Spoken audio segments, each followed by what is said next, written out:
Thank you very much, both. First of all, let me wish you all, first of all, thank you for coming and wish you all health, wealth, and happiness in the year of the dragon and beyond. And I'm sure the dragon will bring us good luck. Okay.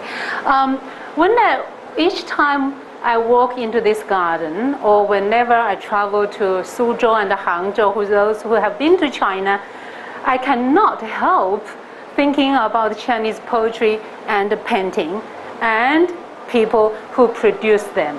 And that's the very reason for today's talk as well. So what I'm going to talk about today will be Shanshui. How many of you know Chinese? Maybe a little bit? Yeah? Thank you. So what is Shanshui? Now it's important, and it's something we see really here as well. So hills, mountains, shui means water, streams, rivers, lake, and pond. And this, of course, in Chinese literature, represents nature and more. Okay? So I'm going to talk about landscape, Chinese landscape, and the people who travel to those places and created artistic works, literary works, like painting, poetry, and other writing.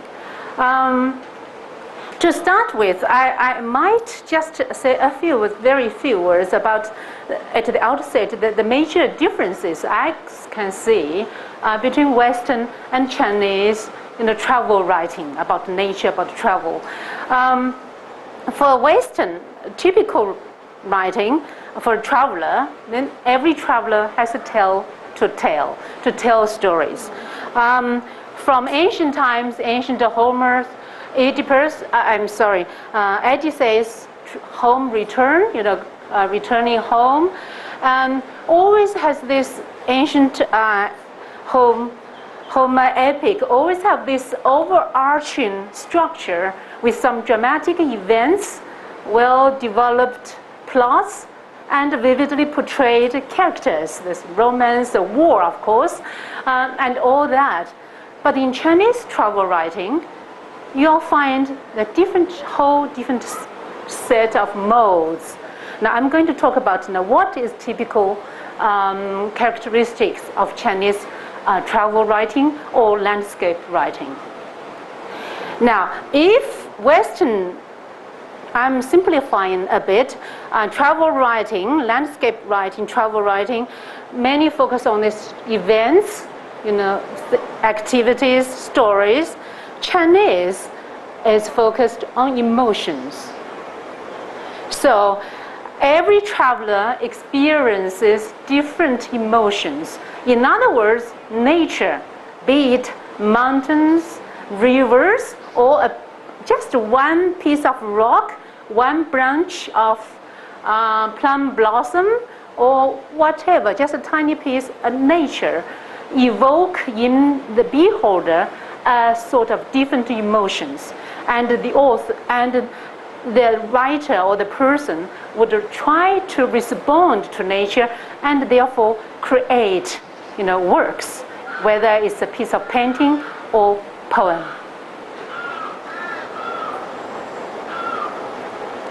So emotion is very much emphasized, and this of course will have a lot to do with someone everybody knows, and he seems to be responsible for everything Chinese. I'm wondering what he would think today. Everything good or bad, everything's Confucius there. But it is true that his idea is so influential, deeply rooted in people's mind. But when we come to today's topic, here he has a lot of things to say about nature, man and nature. This relationship, of course, his perspective about nature, his idea is different from Taoist idea yet again. But I will touch upon it a little bit, but I don't think I have enough time to discuss detail. But when Confucius talks about nature, now this one is very typical. This has to do with his typical, we think about 君子, this term, I don't know how many of you do know, this is ideal person, okay? Ancient Chinese, people with integrity, people, of course, first of all, well educated, yeah? And very often, because of all these qualities, because of this also excelled service examination, civil service examination, and he would have an official position, all right? Now, these are the people who Confucius mentioned many times, in his document, not really written by him, annexed, as we know, by his disciples, lecture notes taken by his disciples, but believed to be his sayings. Now, he said, wise man finds pleasure in water, okay, and we are wise today, and benevolent delights in mountains or hills. The wise are active, the benevolent are still. Wise are joyful, and benevolent are long-lived. What do you think? What do you think Confucius is trying to say here? Which is more important, benevolent or to be wise? For him, I think, now the different people have different interpretations. What I think is he really emphasized this complete person, this, harmonious, integration of one. In other words, a good balance between yin and yang in Taoist terms, right? You need to be, as a nobleman, a 君子, you need to have the quality of benevolence, and then you need to be wise. So, now indeed, this balance, this harmony between mountains and rivers, or between yin and yang, is really fundamental in Chinese culture. Indeed, actually, shan and shui, which means mountains, hills, and shui means water, have never been far away from Chinese literati life. And I think for those who have ever seen any Chinese paintings, traditional paintings or poetry, you can conjure up such images, the pictures like this. Here you have mountains, you have streams, and you have trees, and then there might be a hut, a studio with a scholar in it. And that's what I'm going to talk about. Those are the people. Who are those people? Those people are often travelers. Now, why did they travel? Now, what did they do? Those are the things we are going to talk about today. So these are typical landscape paintings with all the big landscape, and then there's a tiny figure in it. Yeah. And when you look at the painting, you'll see there's, this tiny figure, this one with this hat, and we know he is not just ordinary, he's a sort of official, and a studios type of thing, like a pavilions, things like this, is integrated into the whole picture, the whole nature.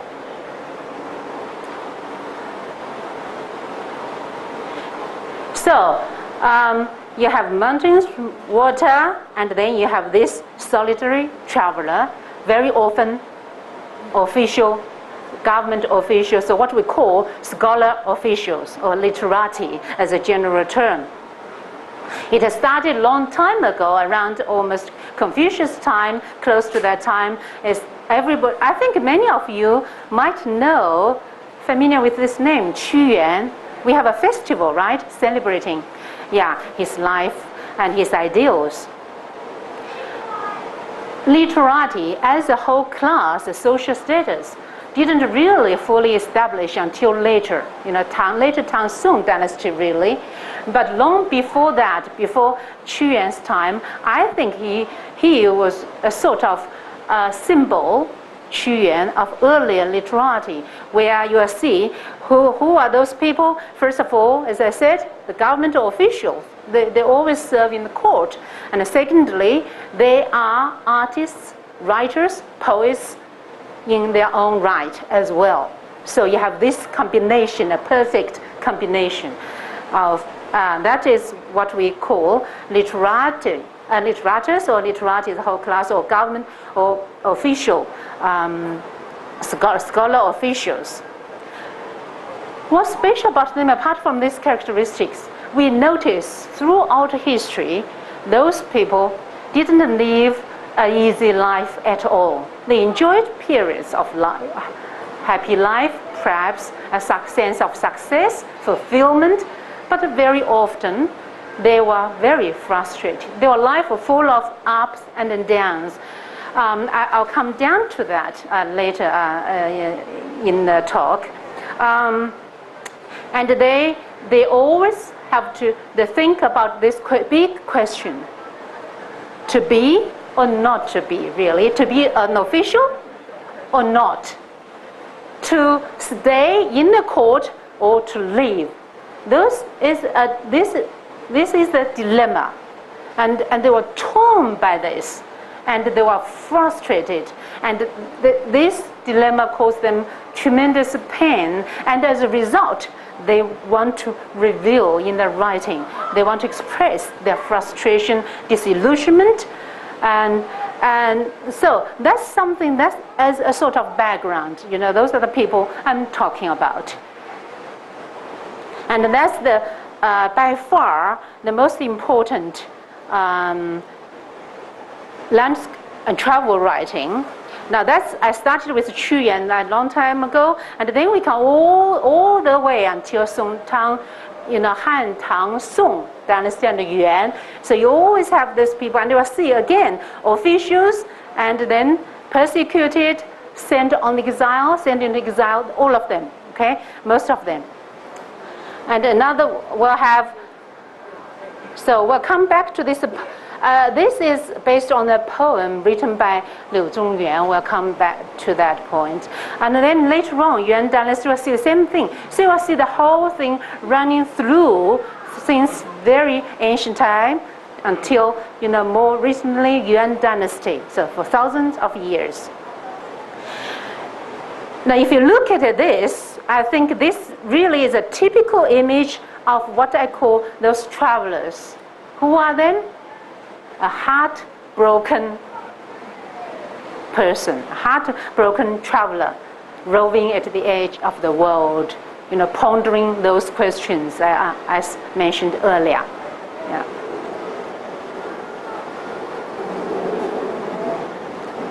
So, of course, when we talk about travel writing, I mentioned the typical ones, of course.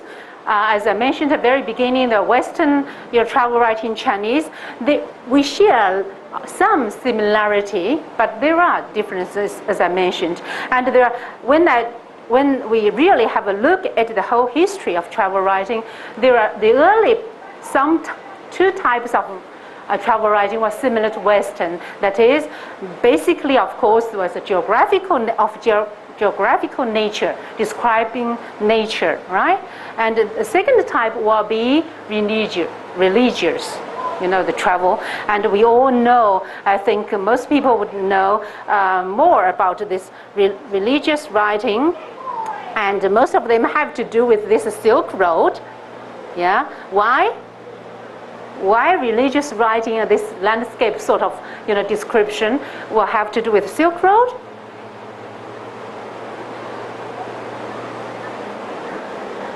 Because, yeah? Come on.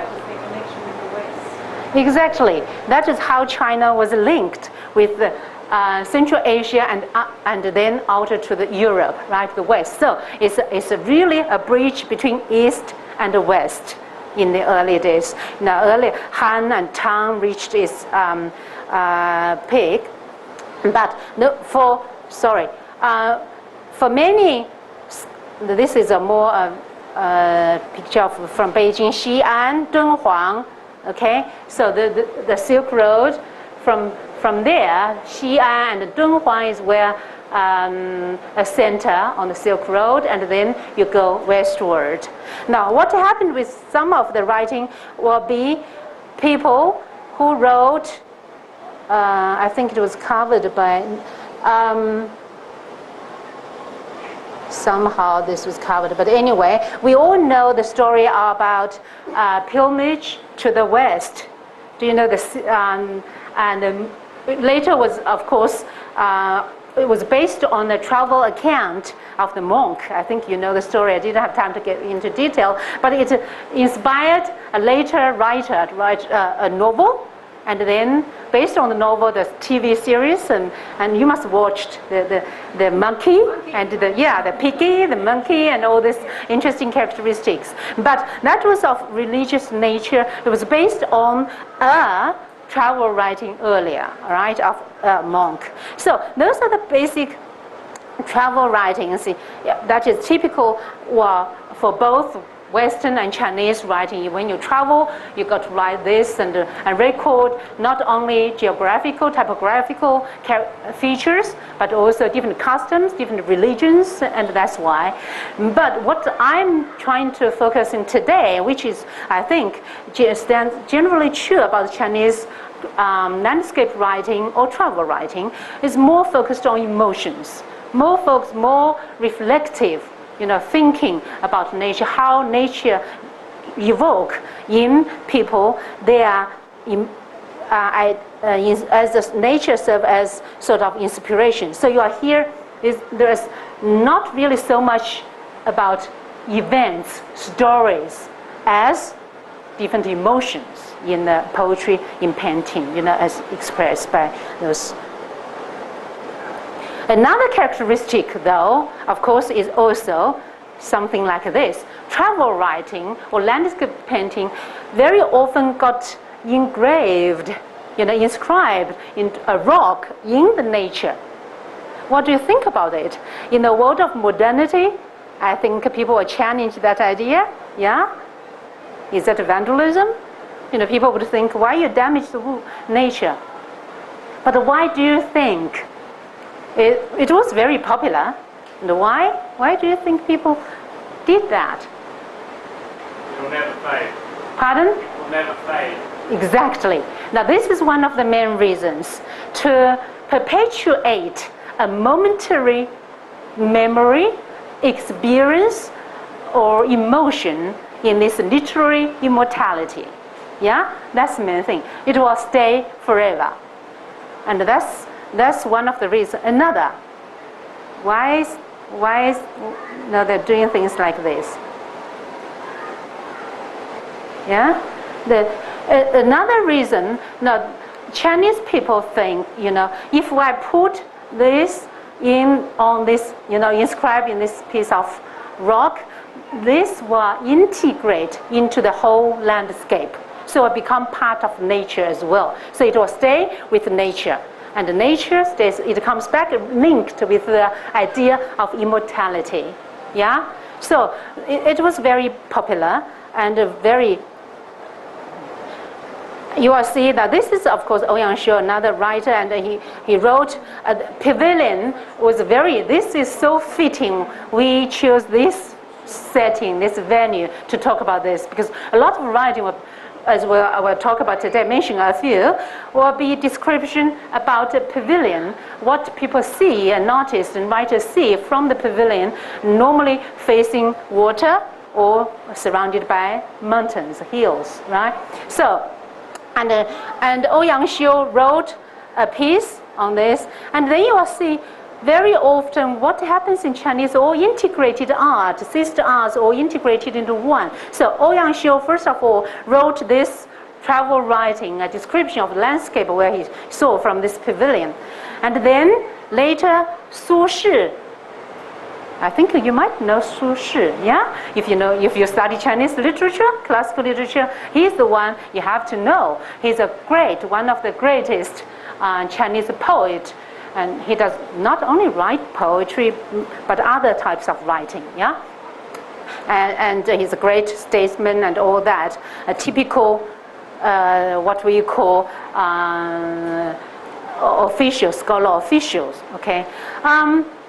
Now, he's also a very versatile person, calligrapher. So he copied Ouyang Xiu's writing, and then somebody else, a calligrapher, engraved the whole thing based on copied Su Shi's into the stone, okay, into this.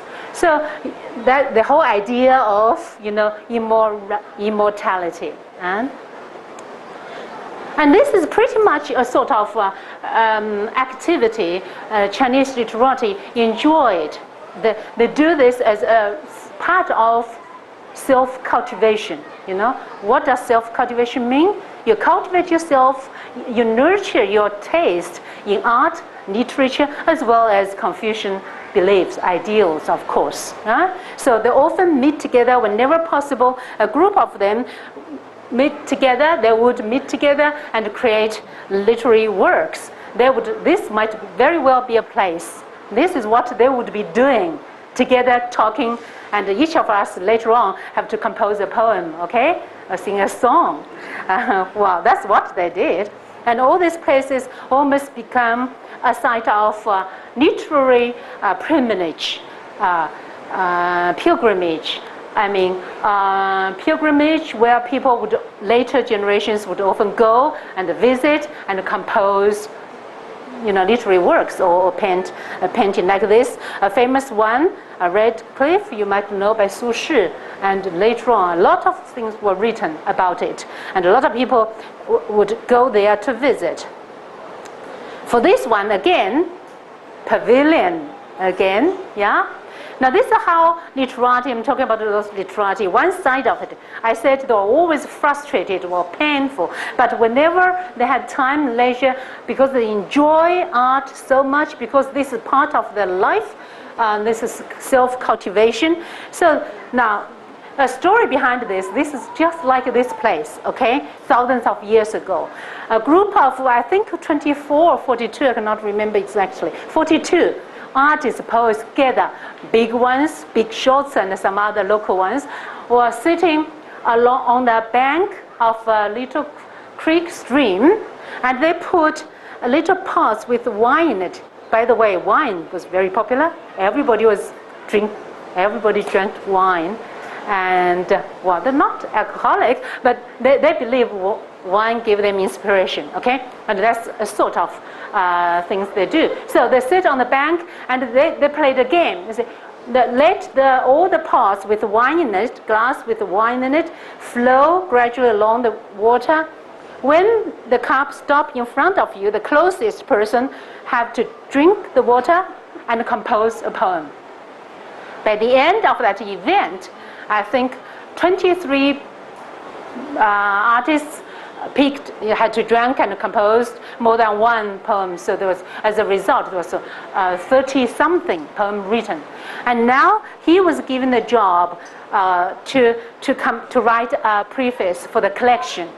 And all this collection, these poems, were about what they think. At that moment, all spontaneous. Promptu, okay? So it's what nature evoke in you. And that is typical about Chinese landscape writing, travel writing, if you like. And this piece, brief, by Wang Xizhi, is one of the most famous calligrapher, and this piece has been copied many times. If you see the seals, red seals, it's priceless. Again, a gathering of artists, including Su Shi here, including Huang Tingjian and all those people in Song Dynasty. Okay, these are typical activities they do. So now, Song Dynasty is mentioned, as Catherine also mentioned. It's important history in Chinese in terms of literature and then art, landscape painting up to Yuan Dynasty. Now, why in particular in this period with so many people are writing about nature, about the travel? Because they travel more often. Why? Of course, there are diplomatic relations and with some neighboring states and then there are, of course, because of By this time, after Tang Dynasty and move to Song Dynasty, there's more prosperity and people have more time and the means and leisure to enjoy artistic forms. And at this time, of course, literati as a class firmly established, and this civil service examination, was widely carried out, and people, if you want to pass the test, this examination was no small thing, the different levels, local level, provincial level, but if you are going to take the final step, that is at national level, everybody had to travel to the capital, okay, to the capital to do the test and examination, to sit the examination. And that's why they travel a lot as well. And because so many people succeeded and then got official position, according to the rule at that time, you are not supposed to give a position, an official position in your hometown, in other words, in local area. You would be sent to another post far away from hometown. Here, then, involves a lot of travel. People get to see a lot of things. And because of this political rivalry in court or at a different official posts, and a lot of people, all of them I mentioned today, almost without exception, they would be demoted or was sent into exile. Most of them, many of them, would of course sent to places very remote, far away. For it was easily for them to take a month or two to get from one place to another on exile, and then they got to see places, and then they would write poems or paint pictures to express their pain, their frustration, or whatnot, different emotions.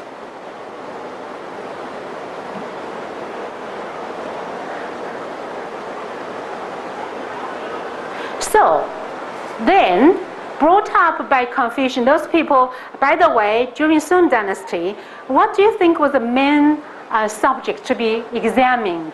You do HSC exams here. You have different subjects, and you do this and that, and we do tests in China as well. Nowadays, in those days, everyone who wanted to be successful, to get a career, a position, had to pass this exam. What they had to study for this exam? Can you guess? The analytics. Yeah? Writing. Yeah. Earlier, prior to Song Dynasty, there might be more variety, poetry, like Shi Jing, the 5 classics, including Shi Jing, Yi Jing, and other things, would be included. Song Dynasty was a time when Confucianism became a sort of state religion, was being emphasized, new Confucianism. So the main texts they were required to study, to memorize, were actually the 4 books. Most of them Confucian, basically Confucian doctrines. Imagine you are brought up this way, and this ideal of a perfect Junzi, to be, have all these characteristics of benevolent, you have to have a strong sense of responsibility, your commitment for the society service, loyalty to the emperor. Now, you read all the things like this, and you're brought up this way, you memorize all this. Now, but once you entered into this, office or in the court, then reality, what they saw there, it was, for them, was a disappointment very often. And then, plus, on top of that, of course, there were corruptions and all that, there was slander, and there were struggles, there were political rivalries. And of course, then you are banished, demoted. You lost favor of the emperor.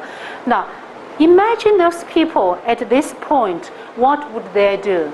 They had this dilemma, constant dilemma. And that dilemma really, I think,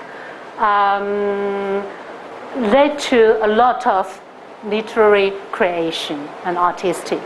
Yeah. How much time do I have?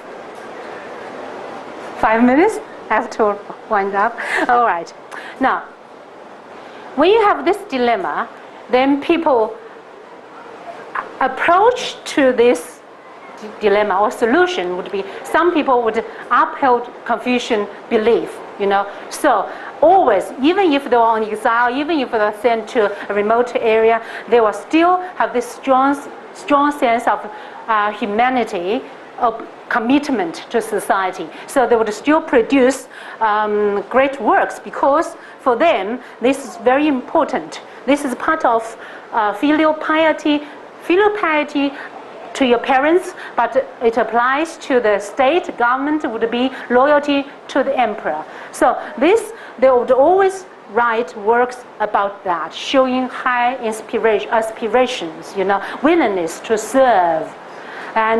But on the other hand, some others would find Taoist ideas, Buddhist ideas so appealing, so convenient, because that's where they could find console, solace, comfort. Yeah, so you will see literary writing. You'll find these two extremes a lot. That's why Buddhist, Taoist writing, landscape painting became very, very popular. Because literati, when you had this frustration, you had to find solace somewhere, and that's where they find.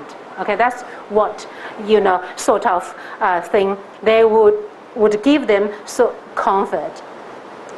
So then, from Confucius' side, a lot of people, as I've given you, one side will still serve this aspiration until old age. You want to serve the country. You want to do your bit for the country. Yeah, this is Cao Cao we know a long time ago. I'll just rush through, and then that's earlier. But then we come to this Tang Dynasty. I think every child in China, 3-year-old, were told. I told my children, So if you want to have a better view, you just climb one flight stairs higher. I think most of you might have learned from your parents anyway, Chinese parents. So you want to always do something, to participate, to have this high aspiration. And then this is typical, again, pavilion, And you must know this one, Yueyang Lou. Yeah, most of you know, in Hunan province, Yueyang. And he's saying very, very well known, it's a typical Confucian. That's a strong sense of obligation, okay? Serve the country. You worry about the state, worry about other people. You are the last, yourself, worry about yourself last. Yeah. But then I can only go very quickly. But on the other side, as I said, a lot of other literati or artists, government officials, scholar officials would turn to Taoist idea, nature, to find solace. And everybody knows Tao Yuanming, I think Tao Qian, yeah? Yeah? If you could read this one. Now, most of people would go to nature like this, really, in the mountains and the hills. And some, even if they stayed in a city like this one, built a hut, not really far away in the remote area, but if you keep your heart distant, you will have your solitude, And that's, and Wang Wei, you have to know, okay? Su Shi, Wang Wei, you have to know. He wrote so many poems about nature. I don't have time to discuss detail. It can be a whole topic for the whole time, Wang Wei, PhD thesis, okay? So, but the idea is, for him, he was very much influenced by Buddhism, Taoism, and his mother's Buddhist believer. So his ideas about all this emptiness, solitude, tranquility, and part of nature, one as part of nature. Liu Zhengyuan, I talked about earlier in the picture, who was fishing. Do you remember the picture? Was a fish in a boat when the river was covered by snow. What does that say? Can you get a fish? No. Yeah? Can you catch fish? No. But why he was doing that? It was, fishing. That shows his indifference to loss or gain. It doesn't matter, but keep the snow itself symbolize also purity, integrity, not spoiled, not damaged by other ideas. So I'm almost there. This is very quickly.